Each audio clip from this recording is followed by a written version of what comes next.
You're listening to The Novel Game here at Avonside.Studio.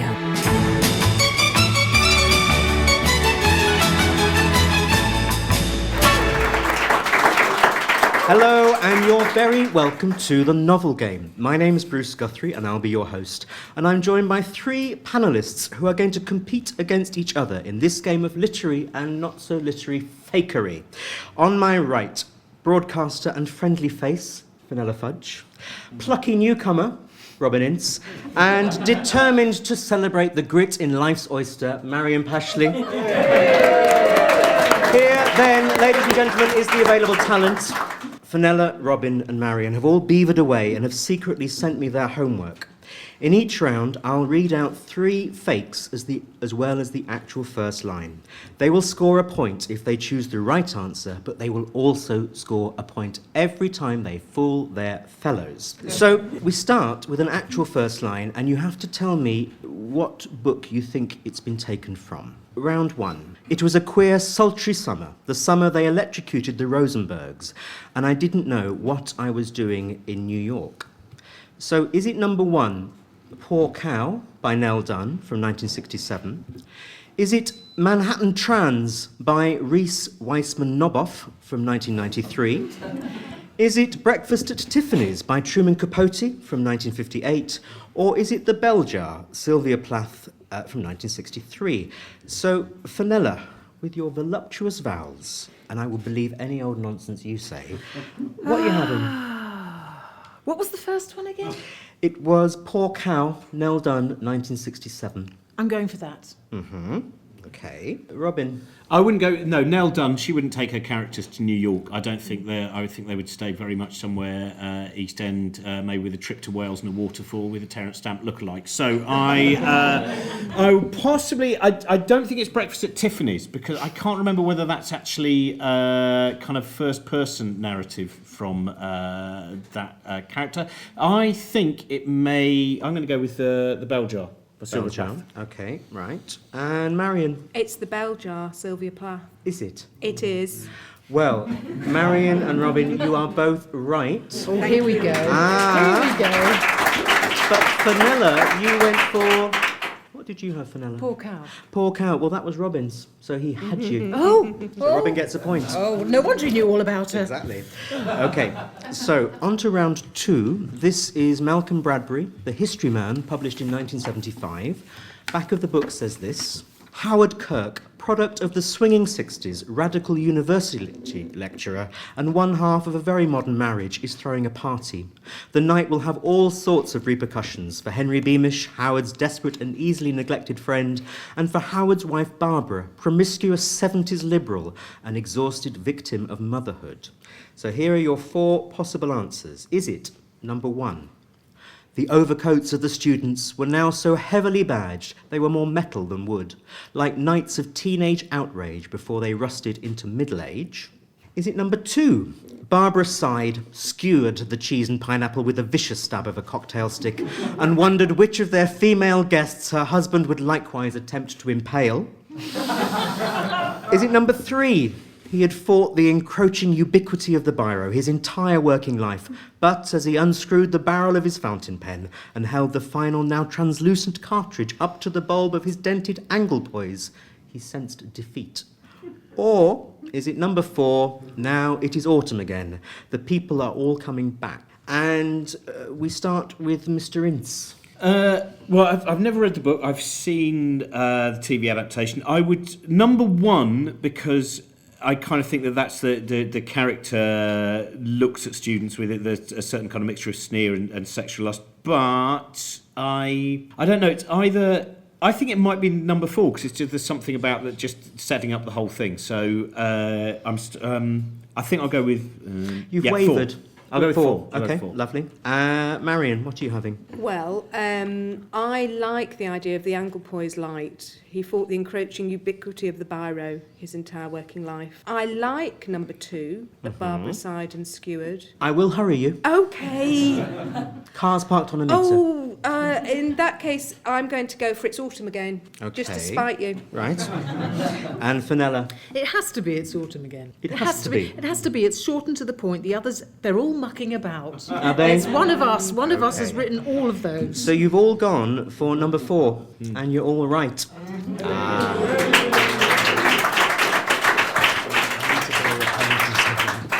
Can we say who wrote what lines there? Oh, go on then. Because I'm really proud of my Barbara side Oh, it and had to be skewers. you. It had to Yeah. Robin, your teenage outrage. Yep. Yep. Well, you ruined it. You said that more metal than wood. It's wool. Who wears a wooden overcoat and then they're a student? You wear a wooden overcoat considerably later than There's that. me, classically trained. Okay. And Fenella, the encroaching ubiquity of the biro. Yes, afraid so. It's worth continuing with that novel, though. do you think so? Oh, yeah, very much so, yeah. We stay in 1975 for round 3, and it's the tagline for Hebrew National Hot Dogs. What did Hebrew National Hot Dogs want to say about themselves? Did they say, number 1, no more conniptions in your kitchens? Ready already. Number 2, we answer to a higher authority. Number 3, these dogs will go to heaven. Or number 4, and on the 8th day, God created Hebrew National Hot Dogs. And this time, Marian, what are you putting between your buns? And now then, do you know what I put between my buns the other day? I've been dog sitting. I'm looking after my sister's dog, and I found a poop bag tucked into my bra. Used? No, luckily it was unused, but I didn't find out till I left the house. That was a good look. I like... That sounds like if Barbara Woodhouse used to do strip routines. If Barbara Woodhouse worked at Spearmint Rhino, she slowly... Who says she didn't? I'm really sorry, by the way, for placing that in your nightmares this weekend. But That's how she started. Okay, number 1, no more conniptions in your kitchens, ready already. That's definitely Robin. I think we answer to a higher authority. Fenella, what are you having? Who was it who said, whenever you have a hot dog, why is it they always give you the worst part of the dog? I can't remember who said that. It was a very nice line. But I agree with Marian. It's we answer to a higher authority, which is incredibly dull, which is why it must be right. Robin? I kind of like no more conniptions in your kitchens, ready already.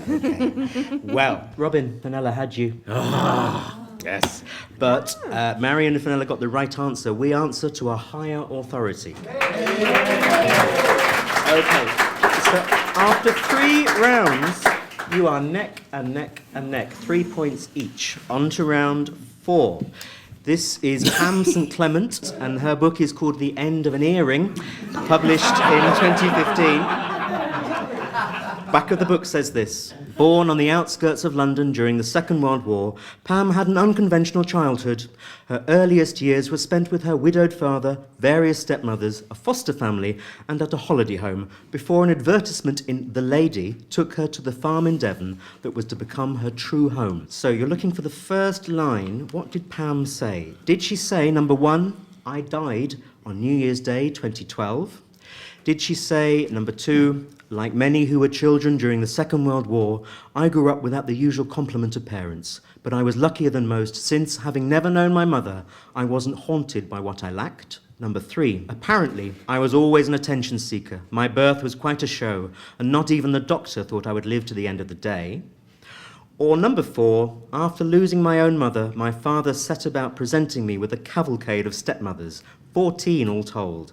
I hated each one more than the last. So, Fenella, sweetheart, what are you having? I don't know. I died on New Year's Day 2012. It's so bizarre. I don't think any of us could have thought that up. Okay. It's just so bizarre. And it's sort of sensational and slightly annoying, which seems to remind me of her. So I'm sorry, that's really uncalled for. I'm going to go for that. I really like the short ones. I don't know why. Because they don't seem to be trying to show off as much No, as 3 I people on know, the pilot of a I panel know. show. Desperately hoping that maybe next year will be their chance to shine.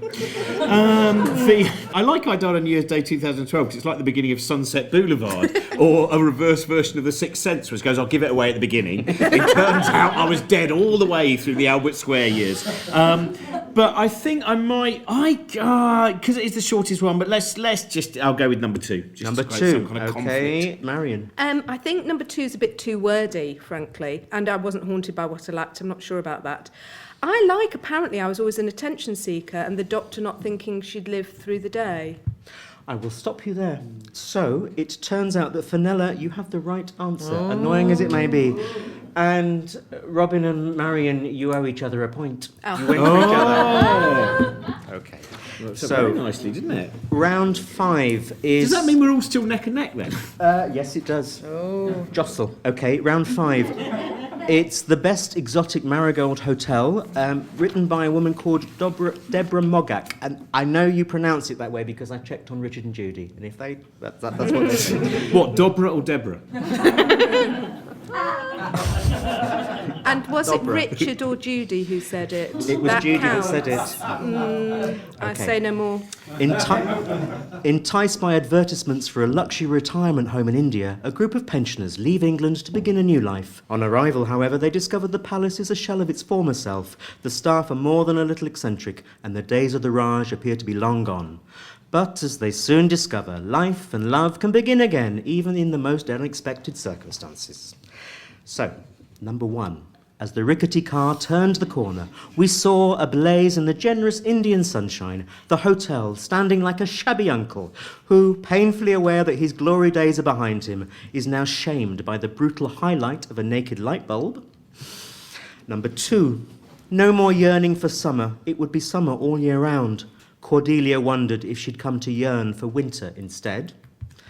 Number 3. Muriel Donnelly, an old girl in her 70s, was left in a hospital cubicle for 48 hours.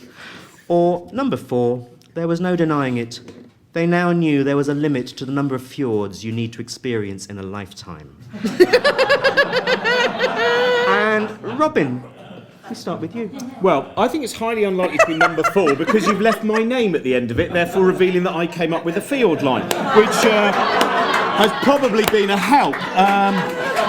So let's not remember the reaction from the audience. Suggests it's a very strong start And to you a know, novel. My response is bugger. Yeah, it was just the gleeful look in Marian's eyes. I am going to go with... hang on, it says Marian after number 1. So I don't think it's number 1 because the whole thing about this shabby, naked uncle really suggests it's a very different book to the film that I've seen. Uncle, No, you no, say. it's the A light bulb naked. that's Now naked, shamed by not the... uncle. Well, why are you Naked shamed uncle. by the brutal highlight? Why are you shamed by a naked bulb unless you forgot to put your trousers on? Anyway, so I don't think it's a shabby uncle. You're telling us more about yourself than you mean I don't have to. any uncles, not anymore. So that was one fix-it that went awry. Anyway, so I'm so sorry. I think it's number 3. Really? Yes, and I showed all my working out. You did. What a journey. My goodness, you tottered on till the end, didn't you? Okay, Marian. But isn't that just a bit from a newspaper report in the Daily Mail? Someone's got muddled up. Muriel Donnelly, an old girl in her 70s, left in a hospital cubicle for 48 hours. It's an outrage. It's that, isn't it? Okay, I think no more yearning for summer, it'd be summer all year round. Okay, right. And Fenella. No, Muriel Donnelly. Really? Bless her. Okay. Could be a good Bless round her. for Marian. Okay, well, Marian went for Fenella. She went for her. Oh, did I? Yes. Okay. Thank But you. Robin and Fenella got the right answer. Okay. So let's just check those scores on the doors. They Chapter 2 is, of course, they're everywhere nowadays, aren't they? Oh. Fenella has 6 points, Robin has 5 points, and Marian has 4 points. Okay.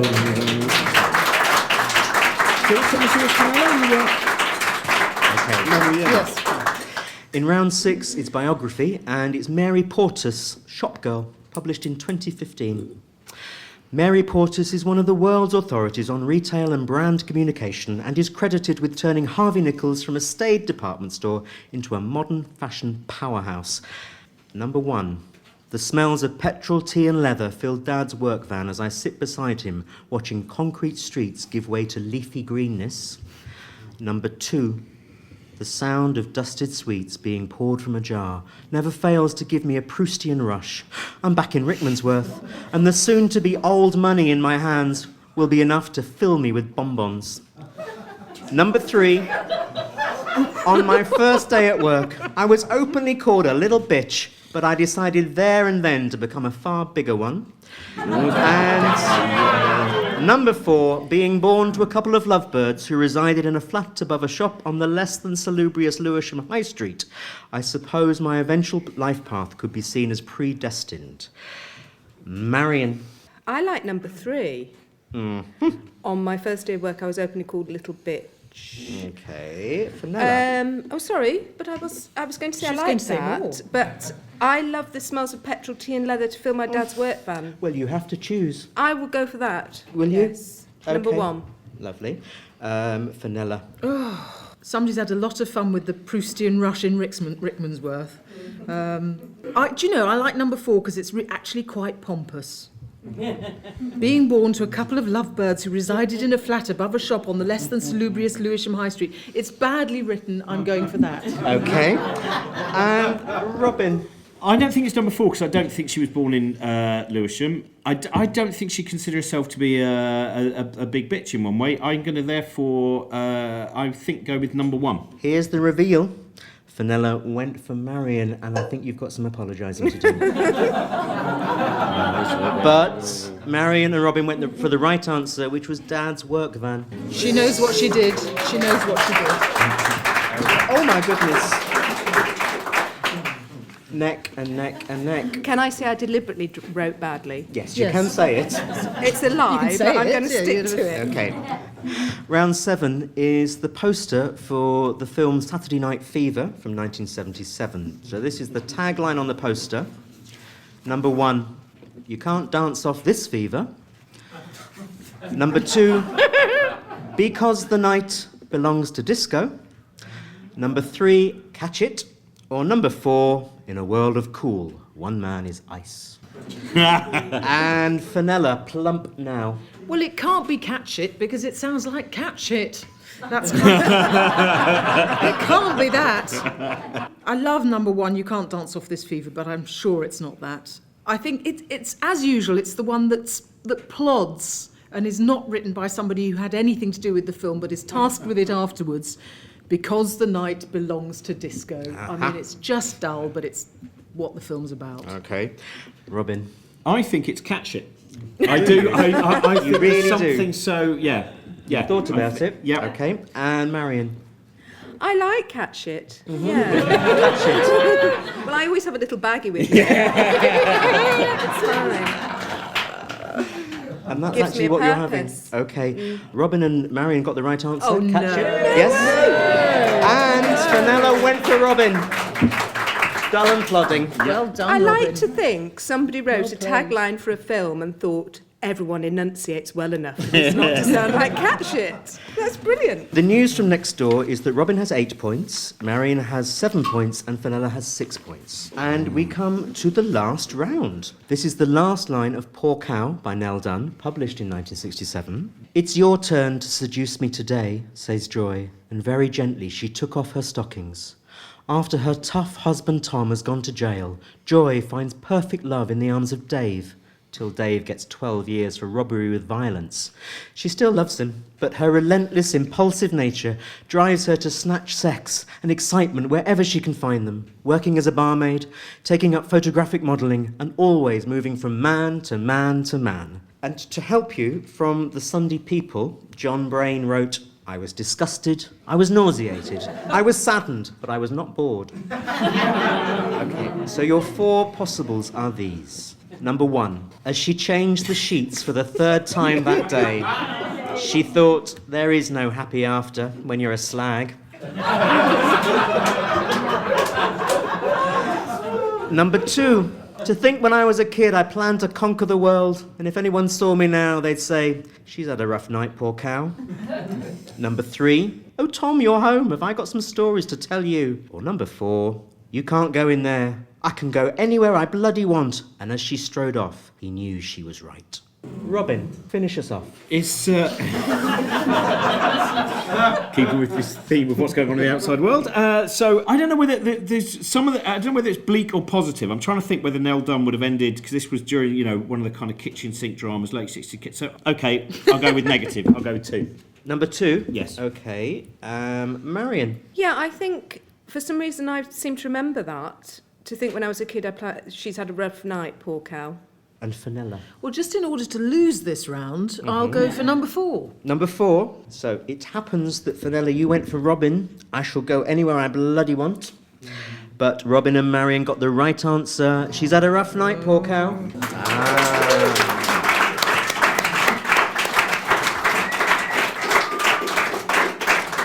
I'm looking at the scores and they say these. Fenella, you've done wonderfully. You have 6 Don't British patronise points. me, No, I Bruce. won't.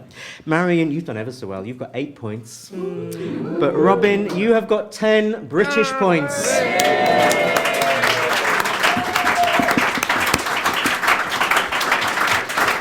So, at the end of this edition of the Novel Game, I declare Robin the winner, and here is a small ormolu crown, which Fenella's going to put on your head. And, ladies and gentlemen, will you join me in thanking Fenella Fudge, Robin Ince, and Marian Pashley for the laughs, to Lewis McGilvray for keeping score, and to my co-creator, Nicholas Parsons, for knocking this format into shape. So, my name is Bruce Guthrie, and my suggestion is you make it your business to listen next time we play the Novel Game. Thank you.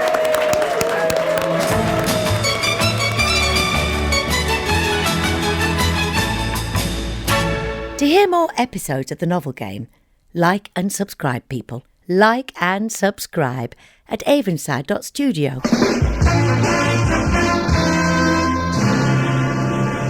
Oh, and while you're here, why don't you listen to this? Fasten your seatbelts. It's going to be a bumpy night.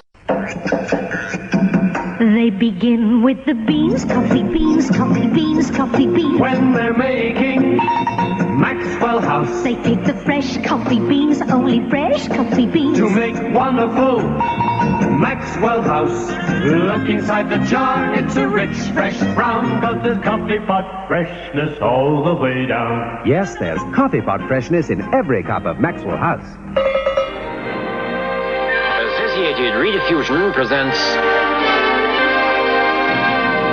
Daniel Fasten, who each week meets and talks about people in trouble. Bastard is a term of abuse. Even illegitimate is a nasty word. And yet when one considers the staggering figure of 38,000 illegitimate children born each year, one can't help wondering if our entire attitude towards the subject isn't a bit out of date. I don't like it because it's dull.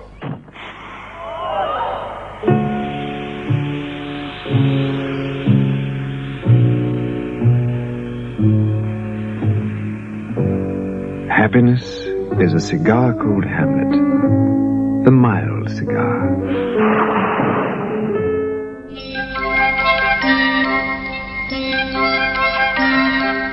I love men. I mean, everything about them. The way they look, the way they smell, the way they laugh. I adore the way the jeans hang off his hips. And the way his neck feels after he's shaved and the skin's all tight. Where needed. I love the way he kisses me when we're out in public. Sort of small, but determined. I love men. They excite me. They inspire me. They make me more than I am on my own. One Christmas was so much like the other in those years around the Seatown corner now.